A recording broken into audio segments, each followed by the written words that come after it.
Hey everybody, I'm Maritza Barone, and this is the Things You Can't Unhear podcast. Has there ever been a moment in your life where you heard or read or were told something that you simply could not unhear? Something that caused you to make positive changes so that you could become the best version of yourself? Well, we share this show with access to inspiring and empowering humans who will motivate you to become the happiest, healthiest, kindest, and most compassionate you. Sit back, settle in, and let this be the day you hear something that simply cannot be unheard. Hello and welcome back to the podcast. I'm Maritza and I thank you again for plugging my voice into your ears and joining me for this epic conversation you are about to hear. We have on this episode one of the OGs, one of the original thought leaders of our time, Dr. John Demartini, who needs little introduction to those of you who are like me and immersed in the world of human transformation and who have watched the film The Secret many times over. Dr. John Demartini's conversation has left me with a true fire in my belly to continue on my purpose path no matter what, and to follow those little breadcrumbs or those little hints or nudges that come our way, those conversations that we listen to or those books that we read that give us hints on what our purpose is and how we can not waver from getting there. We talk a lot today in this episode about delegation.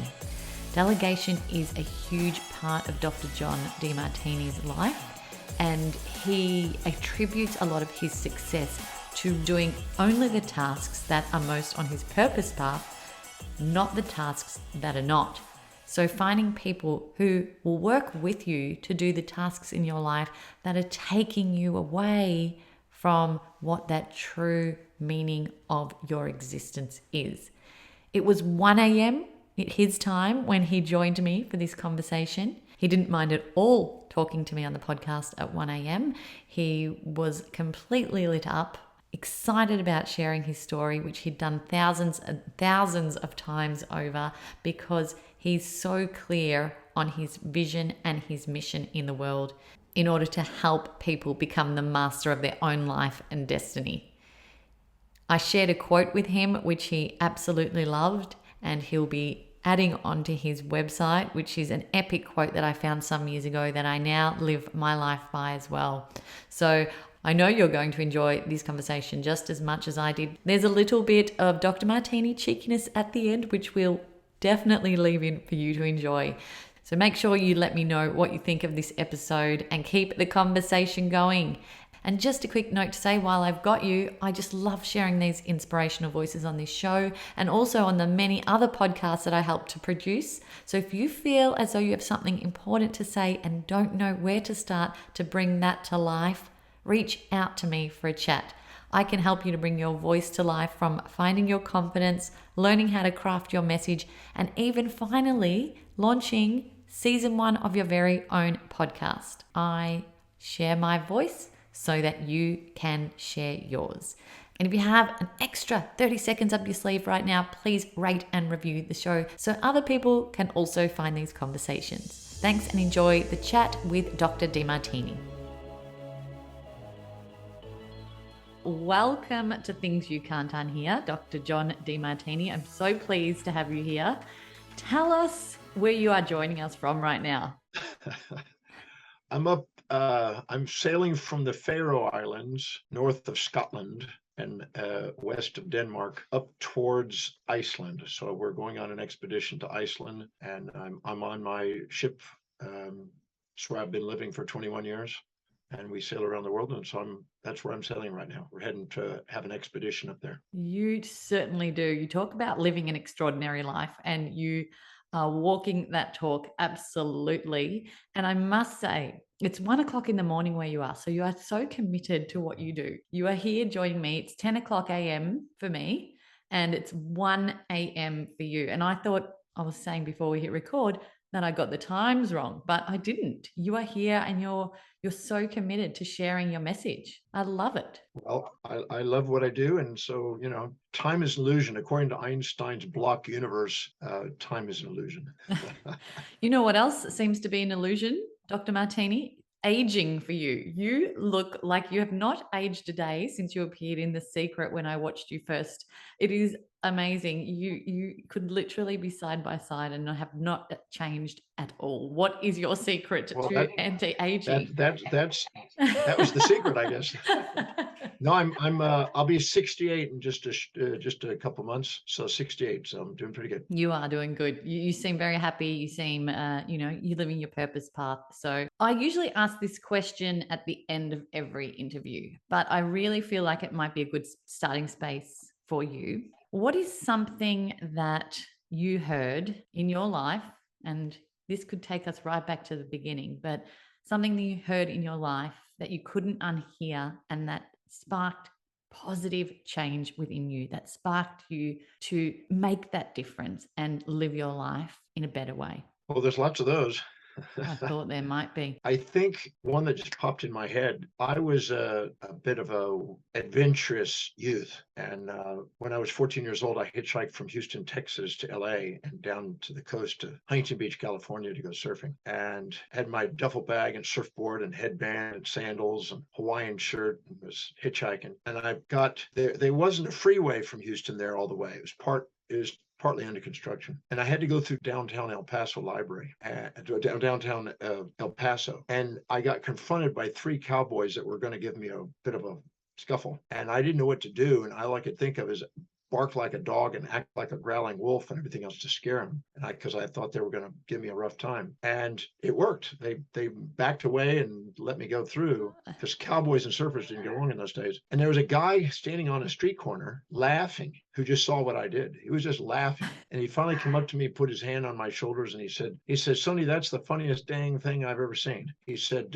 you took care of them cowpokes like a pro. Can I buy you a cup of coffee? I said, no, sir, I don't drink coffee. Can I buy you a Coke? So he took me to this malt shop, and we got Coca-Cola with this, I would say, 60-something-year-old guy. Just some guy on the street corner leaning on a lamppost laughing. When I got through with that Coca-Cola, he says, are you done? I said, yes, sir. And he said, then I'd like you to follow me, because I got two things I want to teach you. And I was a little bit hesitant about that, because I don't know who this guy was, right? So we walked a couple blocks and over a couple blocks up these steps into the downtown El Paso Library. At the information booth, I left my surfboard and stuff there. And we walked down some steps into this sunken area, and then back up these steps and sat down at a table. He went off to the bookshelves and came back with two big books and set them in front of me. And he sat catty corner to me on the corner of the table. He said, young man, there's two things I want to teach you. You have to promise me you'll never forget these. And I said, yes, sir. He said, number one, don't ever judge a book by its cover. He said, because the cover will fool you. The outside of somebody may not be what's inside. So don't ever judge a book by its cover. And then he took my right hand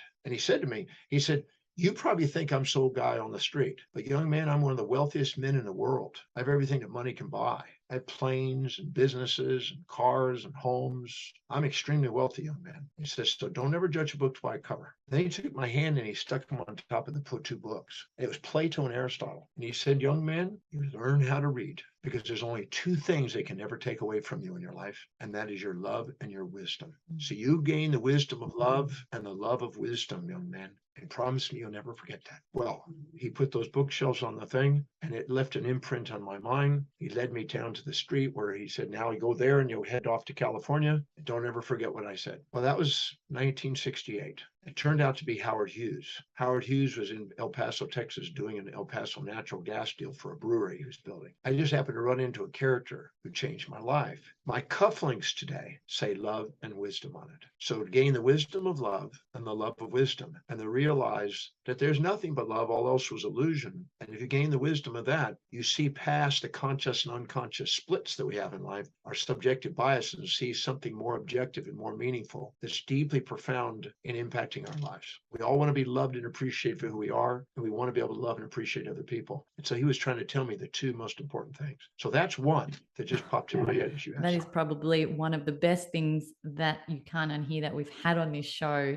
Very powerful. And the fact that were a teenager then and you've taken this message into your life still today is so, so powerful. It proves so much. And it actually changed your life in so many ways. Books have become your life. Reading, writing has become your life. And you use that message to inspire you rather than going down a pathway of, like many others do, of hitting rock bottom. You were creating change by inspiration, which I absolutely love and we talk about all the time.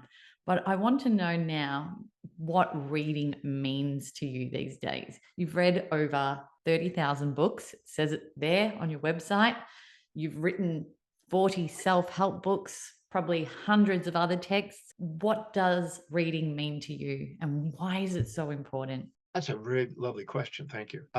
When I was born, I had a speech impediment and I had an arm and leg that was deformed and turned in. And I had to wear braces on my arm and leg from 1.5 to 4 and had to do exercises to strengthen my muscle in my mouth with strings and buttons and things. And by the time I got to 6 years old, I tried to go to elementary school. My first grade teacher started me in a normal reading. I went to remedial reading and then I had to go to the dunce sitting where you'd sit and face the window with the dunce cap on. And finally, she realized that wasn't working. That wasn't going to make me read. I had dyslexia and I just didn't seem to make any sense out of words and letters and things. And I wrote backwards. So she had my parents come to the school and she said to my parents, I'm afraid your son's got learning problems. I'm afraid he's never going to be able to read or write. He probably won't communicate very effectively, probably won't go very far in life, probably won't amount to much. But he runs. He likes to run because when I got out of my braces at 4, all I wanted to do is run. When you've been constrained by braces, you want to run. So she saw me, she says, put him into some sort of sport where he can excel. He's not going to make it in school. So I ended up only making it through elementary school with the help of the smartest kids by asking them questions, which I'm known for today in my questioning. And the kid would say what they got out of the class. And if I heard what they said, I would get enough information to try to pass. And that worked till I was 12. And then at age 12, my parents moved from Houston, Texas to Richmond, Texas. And I didn't have a bunch of smart kids. We lived in a really low socioeconomic area and had to bus to school. And it was a lot of racial issues. No smart kids. So I ended up failing. And I left school when I was 13. So I became a street kid at 13. And all the way to 14. And 14, I decided to hitchhike out to California to go surfing. 15, I made it over to Hawaii. I lived in Hawaii from 15 to 18. I nearly died right before I turned 18. And in the recovery of that, I was led to a health food store and then to a yoga class where I met Paul Bragg. And Paul Bragg, one night, 1 hour, shared a message that inspired me to think that maybe I could overcome my learning problems and someday be intelligent. I never thought I was going to be intelligent. I had to ask other people to read to me. But that night, I had a belief and a vision that I could overcome that. So I set out on an objective to try to overcome that and learn how to read and speak properly. And I flew back to LA, hitchhiked back to Texas, ended up taking a GED, which is high school equivalency test, and miraculously passing this with my eyes closed, guessing with a little statement, I'm a genius and I apply my wisdom that Paul Bragg told me to help me overcome my learning problems. And I passed the test. I had me a high school degree. I tried to go to college and I failed. I just couldn't do it. And I almost gave up on my dream of being a teacher and being intelligent. And my mom came home to see me crying on the living room floor. And she said, son, what happened? What's wrong? I said, I blew it. I guess I'll never be able to read or write or communicate or mouth thing, never go very far in life. And she said, son, whether you become a great teacher and learn, whether you go back and ride big waves and surf, or you return to the streets, just want to let you know your father and I are going to love you no matter what. When my mom said that, my hand went into a fist. I looked up and I saw the vision of me standing in front of 1 million people speaking. And I said to myself, I'm going to master this thing called learning and reading and studying. I'm going to master this thing called teaching. And I'm going to do whatever it takes. I'm going to travel whatever distance. I'm going to pay whatever price to get my service of love across this planet. I'm not going to let any human being, not even myself, stop me now. And I had this determination that was hard to describe. I hugged my mom. I went into my room. I got a Funk and Wagnalls dictionary. If you buy $20 worth of food, you get an extra book or a volume from Funk and Wagnalls. And I decided I was going to memorize that dictionary, 30 words a day. And with the help of my mom, my vocabulary grew. And then months later, my mom said, what do you want for your birthday? I said, I want the greatest teachings, the greatest writings from the greatest minds who ever lived from around the world. She said, sure you don't want a t-shirt? I said, no, Mom. So she got her brother, who was a professor at MIT, who was a physicist and chemist, to send two giant 6 by 6 by 6 foot wooden crates on a flatbed truck to my house, or my parents' house. I opened up with a crowbar these things and filled my room with books and just started devouring dictionaries and books 18 to 24 hours a day. I mean, it was just nonstop. And I'd go to class and I'd read. And I started to grow my vocabulary 30 words a day, which is 20,000 words in 2 years. And I ended up excelling and then becoming faster and faster in reading. And I never stopped reading. And so reading became my life. I mean, I used to read 18 books a weekend, 4 to 7 books a day on average. One time I read 11,000 pages in one day just to see what I was capable of doing, preparing for an oncology presentation I was doing. So reading to me is like a way of standing on the shoulders of giants and not having to reinvent the wheel and learn from the great masters. And you can't put your hand in the pot of glue without some of the glue sticking. So too, you can't put your mind into the great works by the great masters without awakening inside you a yearning to want to master your life. So reading means a lot to me. I love that. And I've always grown up with sort of the negative aspect of that. If you hang around people or situations that aren't going to serve you, a bit of that is going to stick. But I love the positive spin that you just put on that. It makes things seem so much lighter and obviously more positive. But you've got this sense of determination that is unwavering, this sense of curiosity that is unwavering. And for me, that is someone that is clearly on their purpose path and is doing the work that they were born to do in this lifetime. It brings me to this quote that I absolutely love by an author called James Michener. I'm going to read it to you because this is you in my mind. I envision you. The master in the art of living makes little distinction between his work and his play, his labor and his leisure, his mind and his body, his information and his recreation, his love and his religion. He hardly knows which is which. He simply pursues his vision of excellence at whatever he does, leaving others to decide whether he is working or playing. To him, he's always doing both. I absolutely love that quote. I would love for you to send me that. I'd like to put that in my mission book. I have not heard that, so thank you. That means a lot to me to hear that. I will absolutely send you that. But you, as I said, are living and breathing your purpose. And I feel like that endless curiosity and determination stems from people who are living that. Is there a secret to finding our purpose? I know, like, you've shared wonderful stories so far, and you've almost followed breadcrumbs of what have been left for you, people that you've met who have shared their wisdom and imparted it to you, and books that you've read that you've gone on to teach. So by following these breadcrumbs, you've been led to your purpose. Tell us about how others can perhaps find that endless sense of curiosity within them and live more purposefully. Most people can conceive of moments in their life or recall moments in their life where they have tears of inspiration, tears of gratitude, a tear of aha. When the beta waves of day of the sympathetic nervous system and the delta waves at night of the parasympathetic nervous system come into perfect equilibrium between 13 cycles per second during the day and 3 cycles together at night, you get a centerpiece about 8 cycles per second, which is an alpha theta wave. In that state, a gamma burst occurs, a gamma wave occurs in the brain, which synchronizes the brain and brings a eureka, aha, tear of gratitude moment, confirming that you're now authentic. See, if we exaggerate ourselves to somebody, look down on them and exaggerate ourselves, it's because they challenge us, and that activates sympathetic.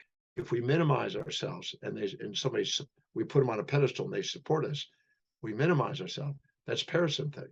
But if we actually are ourselves and not minimizing or exaggerating ourselves, but are being ourselves, the autonomics come into perfect equilibrium.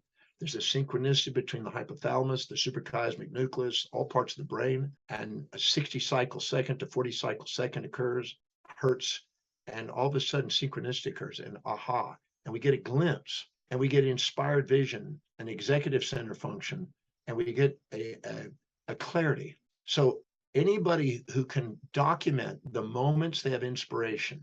I went back through all of the music in my life, anywhere where I had tears of inspiration watching music. Anywhere where I had tears of inspiration watching a movie, anywhere I had tears of inspiration learning or reading, I captured those moments and look at what was common to those moments. What was the content of my mind in the moment of those inspirations? And I compiled that. And it is astonishing because it's moments of clarity, moments of authenticity, and moments of missionfulness that occur in those moments. It just happens that whatever's highest on your list of priorities and values in life, whenever you're living by the highest priority and delegating the rest down and doing what you spontaneously are inspired to do, that you love doing, which is an absolutely fulfilling thing that nobody has to remind you to do. It just happens to match those moments of inspiration. So those are like confirmations of clarity, but living by priority and delegating lower priority things and not doing desperate things, but doing the highest, most inspiring, spontaneous things you love doing, awakens an incremental momentum building awareness of the magnificence of what your mission is. So everybody has a mission, but they sometimes subordinate to outer authorities, inject the values of others, cloud the clarity of their own mission, which is their own highest value, and live on derivative values instead of non-derivative intrinsic value. And they basically hold themselves back from the clarity of what that mission is. But it's inside everyone. In my Breakthrough Experience program, which I've been teaching 1,152 times, I have shared that on how to do that with thousands of people. And it's a science. It's a reproducible science. If you also look at all the people that have inspired you, that brought tears to your eyes, that you were sitting mesmerized by, you'll see that there's a common thread to it. There's a common pathway and thread that's revealing, and it's based on your values. And this can evolve over different stages of your life. But keeping current with what it is the key of a mastered and inspired and fulfilling and, in a sense, spontaneously awakened life. Oh, that's such a good tip, is writing down the things that inspire you and that have in the past. My daughter is nearly 13 and she says, Mom, I don't really know what it is that is my thing yet. And I resonate with that. For me, it was always like I liked talking. And that was the thing that I liked to do. That was my hobby, was talking, having deep conversations.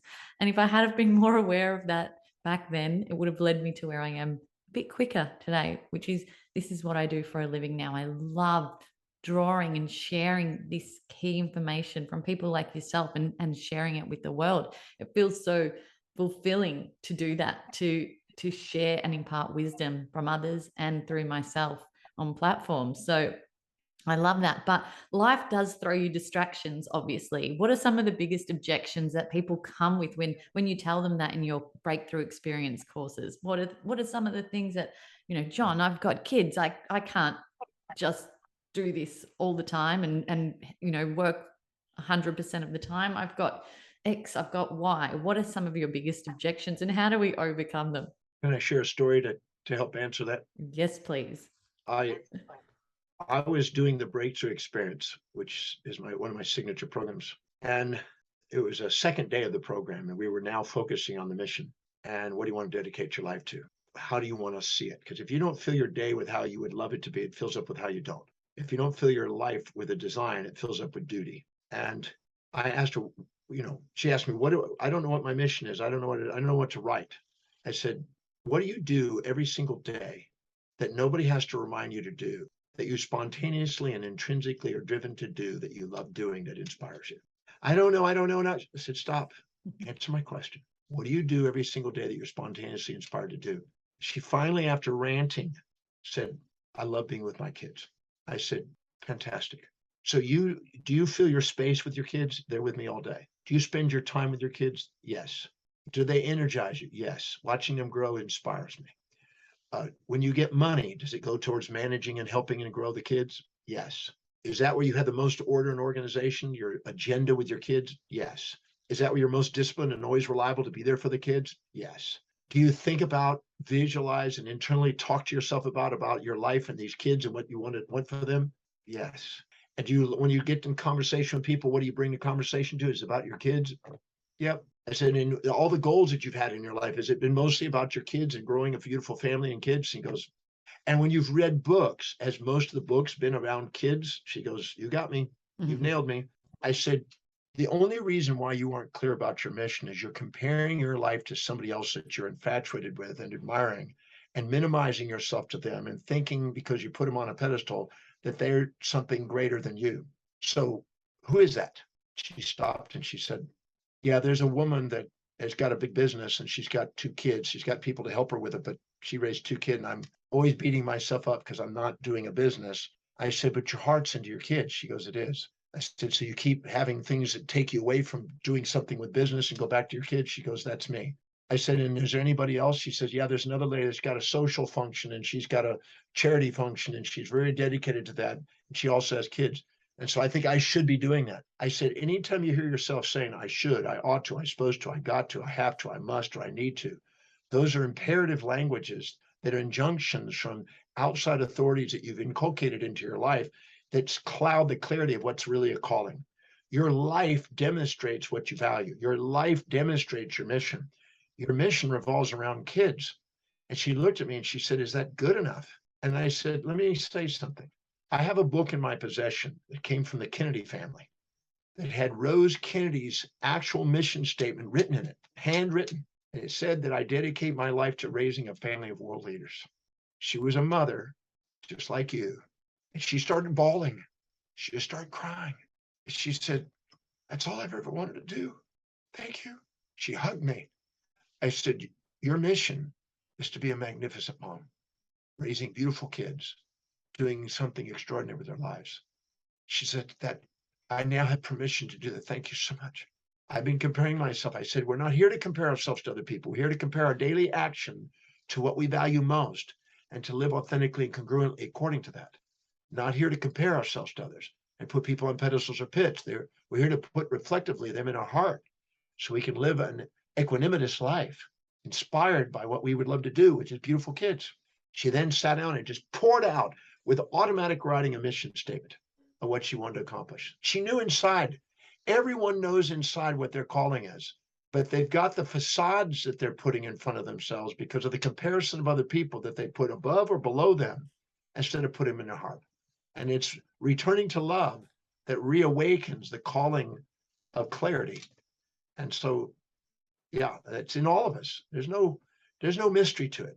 It's just giving yourself permission to be yourself and not be second at being somebody else and not living in the shadows of others.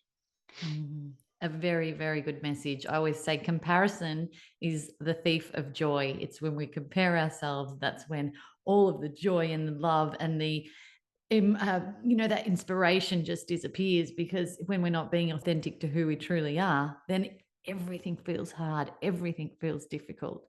And I remember on The Secret, I've watched that film many times and been inspired by all of those amazing thought leaders, the OGs, the original thought leaders. That the thing that you said on The Secret was about the voice and vision inside is louder than the opinions on the outside. And when you realize that, that's when you begin to master your life.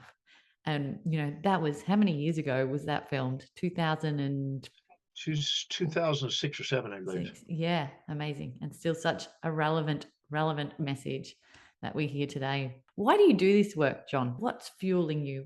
What is it that wakes you up every morning? When I was 18 and I went back to school and started to build momentum reading, I was in a library and a 375-pound Afro-American woman came up to me and asked me if I could teach her yoga. I was doing yoga then. No one was doing yoga in the school hardly back 1973. There wasn't a very common thing.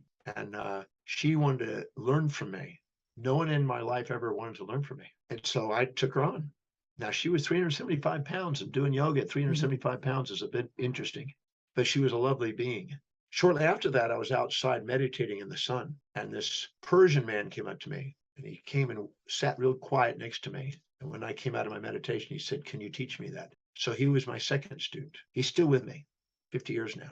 And then a whole class came out and surrounded me in a round library table in our library and asked me to tutor them on mathematics, because I was learning mathematics pretty quick. And the inspiration of the feedback I got from people that I could make a difference in a way I never thought was going to happen, was so meaningful to me. It was just absolutely meaningful. And today, receiving thousands of letters of people's lives that are getting impacted, thousands. that when I read those, I get tears in my eyes. And I think that, fulfillment in life is a combination of finding it as service, your calling in life, and being of service, and also honoring that you also are rewarded. And to me, that's fulfillment. And we have a sensory and a motor side to our brain. The sensory is for receiving rewards, but the motor is for service, the serve deserve equation. And when those are in perfect equilibrium and you have sustainable fair exchange and equanimity within you and equity between you and other people, there's a tier of inspiration that will come. And that fuels me on a daily basis. And so I have no issue. I don't need any outside motivation to do what I do. In fact, I've told people, if you can find somebody that's ever had to motivate me to research, write, and teach for the last 50 years, you got free seminars. No one's found it.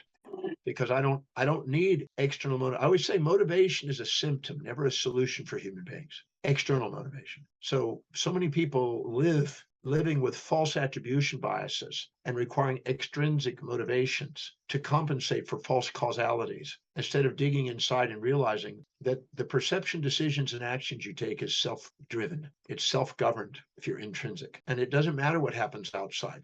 You can take anything that happened on the outside and make a heaven or a hell out of it, like Milton said, and turn it into something on the way, not in the way, and fuel an appreciation for the magnificence of life and your life in this contribution to the world. And so I try to teach people how to be resourceful and to be grateful for the magnificent life that they have. And some people will start out running and ranting about how this has happened and this happened. I've yet to find anything the mortal body can experience that the mortal soul can't love. I have yet to find anything that somebody's been through that can't be turned into a fuel of opportunity. So when I hear people say those, they're inspiring because I get to turn those into new opportunities. I get to cognitively reappraise them and spin them in a new way where they see them and they're just in tears. And they realize, wow. I had a gentleman who was hijacked on a highway with 4 cars surrounding him, hijacked, busted the window at gunpoint, taken, put a thing over his head, put in a back trunk of a car, drive 5 to 6 hours to the middle of nowhere, and held for a ransom for millions of dollars. And he was in shock and post-traumatic stress and everything else when I got to talk to him. In 2 hours and 15 minutes, he was in tears of gratitude. And you think, well, how can that happen? Because what had happened was he was running a major company, but he was doing it all. And he was working super hard. He was affecting his health, and he was having hypertension. He wasn't with his family. He wasn't with his kid. He didn't know what to do. His wife was frustrated because he wasn't there. They were growing up. He didn't know them, but he was so driven on the business. And when he had those few weeks, because it was 3 weeks before he was able to get the ransom, those 3 weeks, everybody in the company took over. All the people he wanted to delegate to rose to the occasion, took over the job position, and they made more income while he was there than he'd ever made in the company, and more than the ransom. That's how amazing it was. When he came back, they were running the company. He had time for his family. It was time with his kids. He lost weight. He got himself in shape, started exercise, started eating differently, changed his life. And when I got through with this thing and helping him see this, he was in tears, and he just wanted to thank the people for doing that, because he couldn't have paid a consultant to be able to get that much of a transformation, to solve all the problems that was unconsciously hurting inside. And everything was now manifested. And he says, I can't believe that I was bitter and angry and resentful. And now 2 hours and 15 minutes later, I'm grateful. And I just want to hug my wife and thank these people, because I had an unconscious motive to try to solve those things. And the world works in mysterious ways, and I didn't see it. What a gift you've got for people to be able to see that. And delegation, such an important word, and something that I'm only starting to implement into my business now. And because I've always been, I can just do it myself. It's easier to just do it myself. And then you get bogged down and you get completely overwhelmed. But when you do hand out those tasks that can be done by other people, for example, the hairdresser who starts her own business, builds a salon, and then ends up not doing hair anymore because she's running the business and managing staff and doing taxes, they're the things that aren't going to light that hairdresser up. So it's so, so important for anyone listening today who's got some important passion and skill inside of them that the world is going to benefit for. Focus on that thing, not all the other tiny little things around it that aren't going to bring you joy or aren't going to bring you closer to that purpose. I research, I write, I teach, I travel. Everything else is delegated. I haven't cooked since I was 24. I haven't driven a car in 32 years. I have my own captain, pilot, concierge. Everything is delegated. I don't have anything to Wow. do except teach, research, and write and travel the world, sitting here doing what I love doing, reaching people through electronic mediums or going live to programs occasionally. So this is Razor focused. delegation is an absolutely essential thing. You are not going to live an inspired life doing low priority, desperate things.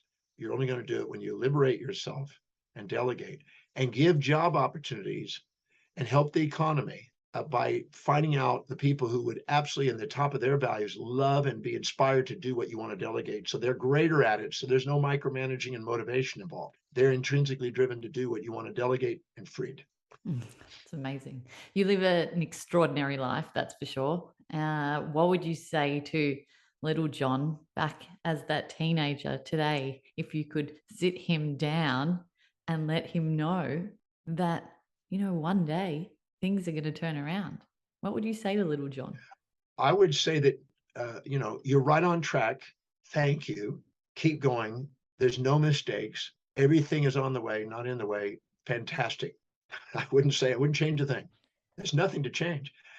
Anything you can't say thank you for in life is baggage. Anything you can say thank you for is fuel. If you have a regret, that means you compared the actions you did to somebody else's values. You don't judge yourself in your own values when you're authentic. You're grateful for yourself because you're living efficiently and effectively without even realizing it. But we don't realize it because we compare our actions to other people's values, just like we think other people make mistakes when we compare their actions to our values. Anytime we say you should have done that, it's because we're projecting our values onto them, and they don't live in our values. They live in their values. And when we think we should have done something different, it's because we're trying to live in somebody else's values. No, I just say you're on track. Keep going. Values are important, aren't they? You talk about them all the time. They're the set of priorities that you live your life by, and not enough of us get clear on that, do we? No, I started studying values at age 23 and read everything I could get my hands on that because I realized that was the key to driving what drives a human being intrinsically. But I found out that majority of people don't know what they value. They are so inculcated with the values of the herd and the common collective heroism that they've subordinated to, that they've lost sight of it. And they're trapped in tradition, convention, and idealisms and social ideologies about how life should be with moral hypocrisies instead of how it is. And that's why I on my website, I tell people to go to the website, drdemartini.com, and go on and do the value determination process. It's free, it's complimentary, it's private. It'll take you about 30 minutes of your time. Answer the questions. There's only 13 questions, as honestly as you possibly can. Maybe come back and do it again a week later and make sure you're honest. And it will print out and reveal to you what you really value by what your life demonstrates. Because I ask people, how many of you want to be financially independent? Everybody puts their hands, two hands, even their foot in the air. And I said, how many are? And all the hands go down, less than 1%. How can 100% of the people say they want to be financially independent, but only 1% obtain it? The reason being is because what they really want is the lifestyle of the rich and famous, spending money on consumables that depreciate in value, not buying assets that grow in value, where it's now passively earning them income with deferred gratification long term. And they don't realize that what they want is lifestyle, which means spending it. And therefore they can't get ahead. So most people don't know what their life really demonstrating is important to them. I've done the value determination process on a lot of people. I found one that was purely congruent. Most people are a little hazy. Okay. Well, I'll be putting that link in the show notes so everyone can jump on and try it for themselves. Your website is actually full of incredible tools and free resources. It's just a library of information that you share, and it's so generous. That's the word I'm looking for. You're so generous with the information that's in your heart and in your head, and you really stand out. You're gonna, whether you have whatever your faith or religion or spiritual or existential belief systems are, you're going to almost have to believe in some sort of Eastern mysticism, a Buddhist or Hindu or something like that. I believe in a reincarnation just to be able to read what's on my website.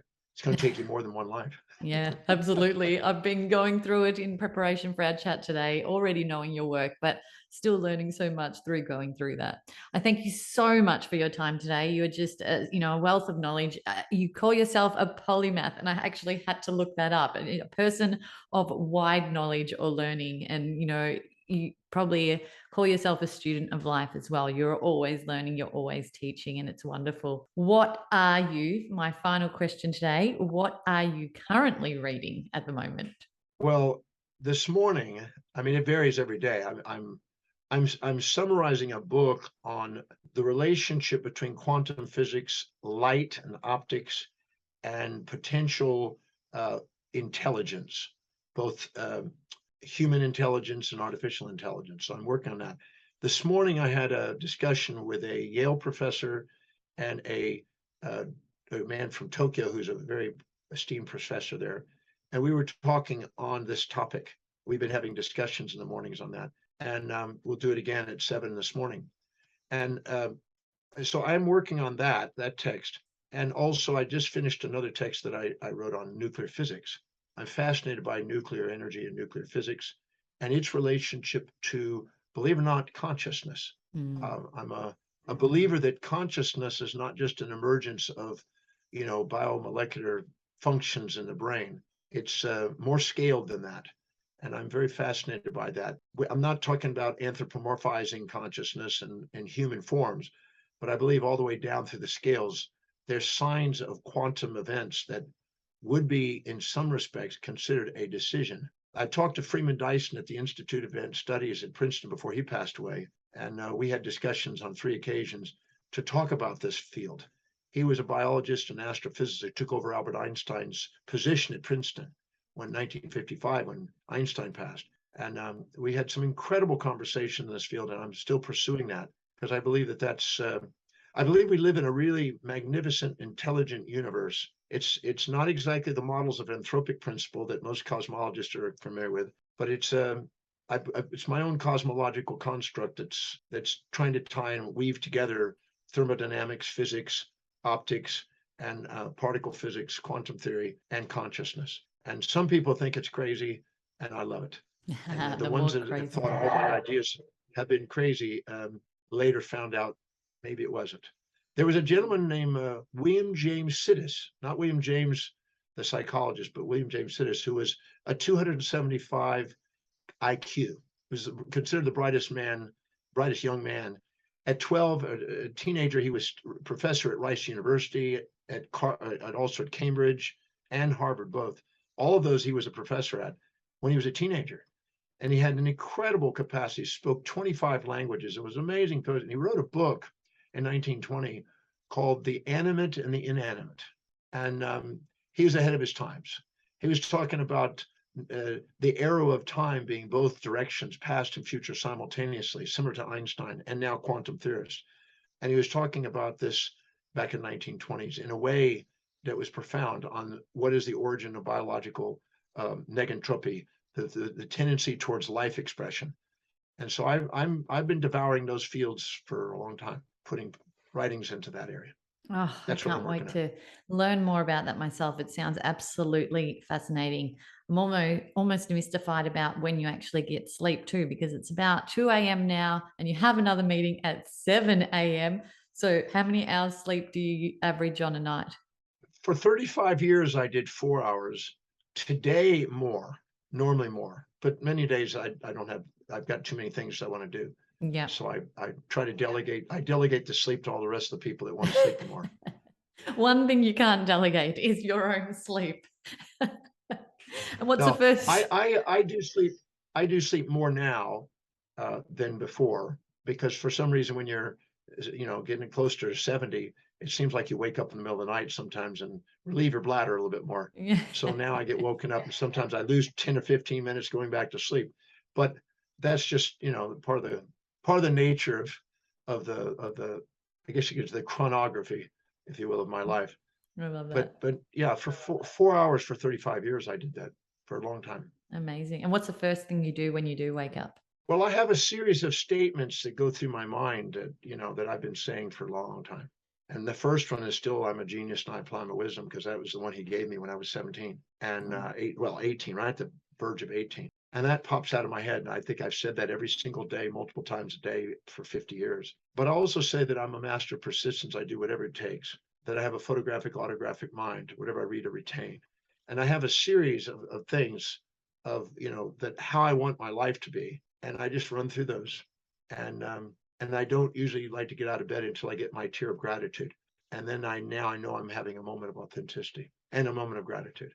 The executive center in the brain, the medial prefrontal cortex, is also the gratitude center. It's where there's most objectivity. And objectivity means neutral, not biased and subjectively part thinking. It's whole. And that holistic state is the place I like to start the morning with. And if I do that, I feel that it automatically rekindles the fuel, even if I didn't get much sleep. Love that. Hot showers or cold showers? Well, it depends on whether my girlfriend's here or not. My wife passed away a number of years back, and I've got a lovely girlfriend, and she's sometimes here and sometimes she's in another country because she's a very known figure, busy schedule. So we rendezvous sometimes on the ship. So when she's there, there's the warm showers. When she's not there, there's the cold showers. A little bit more like that. Yeah, let's just have some fun with that one. I love that. I had a joke because I love delegating. I went to my girlfriend. I said, "Look, if I could have Hugh Jackman, Brad Pitt, Gerard Butler, George Clooney, Viggo Mortensen, or something like that, if I could have them make love with you on my behalf, would you still love me?" And they say, or she says, "I would love you even more." Oh, that's hilarious. I love ending this chat on a cheeky note. That's a cheeky note. That's a cheeky note joke. Good to see I'm that. not delegating that one. No, you keep that one to yourself. I'm sure that's much more enjoyable. Thank you so much for your time today. Absolutely enjoyed every second of it. And I hope you go out there and live that extraordinary life of yours to the fullest. Oh, thank you. Thank you for this lovely interview. Thank you for your presence and helping me help other people and getting to share my message. Thank you so much. Thanks for listening to the show. What did you think? And what did you feel?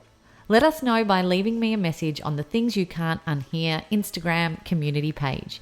And if you can, give us some ratings love on your favorite listening platform.